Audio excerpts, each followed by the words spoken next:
Lettre 27. Il n'est de bonheur que dans la vertu.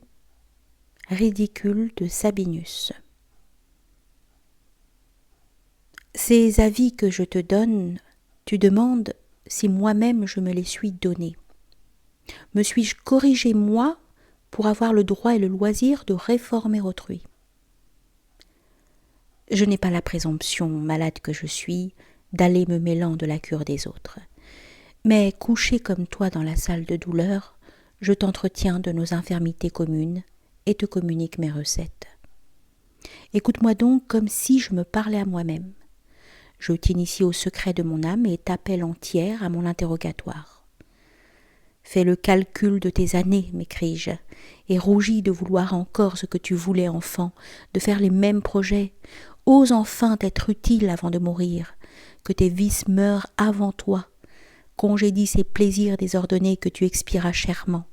Ils ne sont pas venus qu'ils nuisent déjà. Ils sont partis qu'ils nuisent encore. Tout comme les angoisses du crime ne t'ont pas pris sur le fait, ne passent point avec le crime même. Ainsi au plaisir déshonnête survit encore le repentir. Ils ne sont point solides, point fidèles, et lors même qu'ils ne nous nuisent pas, ils nous délaissent. Oh, plutôt cherche autour de toi quelque bien qui dure, et en est-il d'autre que celui que l'âme tire d'elle-même? La vertu seule donne une joie constante et libre de crainte. Les obstacles qui lui surviennent sont des nuages qui glissent au-dessous d'elle et n'éclipsent jamais sa lumière. Quand te sera-t-il donné d'atteindre à cette félicité? Tu n'as pas encore ralenti le pas, mais hâte-toi. Il te reste beaucoup à faire. Il te faut y consacrer tes veilles, tes travaux, et payer de ta personne si tu veux réussir.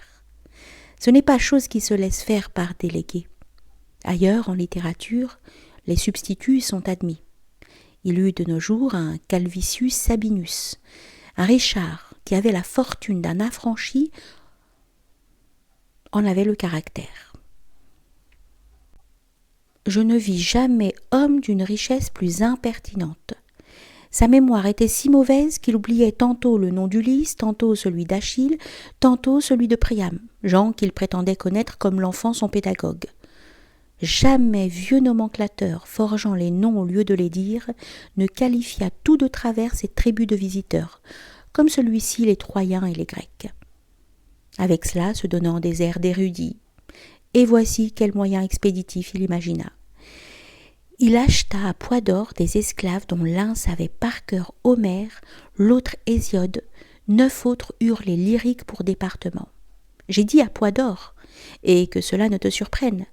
Ne les trouvant pas tout faits, il les avait commandés. Quand sa troupe fut toute recrutée, il se mit à harceler ses convives.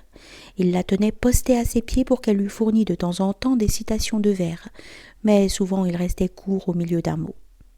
Satellius Quadratus, l'un de ces rongeurs qui vivent de la sottise des riches, par conséquent leurs rieurs, et à ce double titre aussi leurs railleurs, l'engageait à prendre des grammairiens pour lui ramasser les paroles.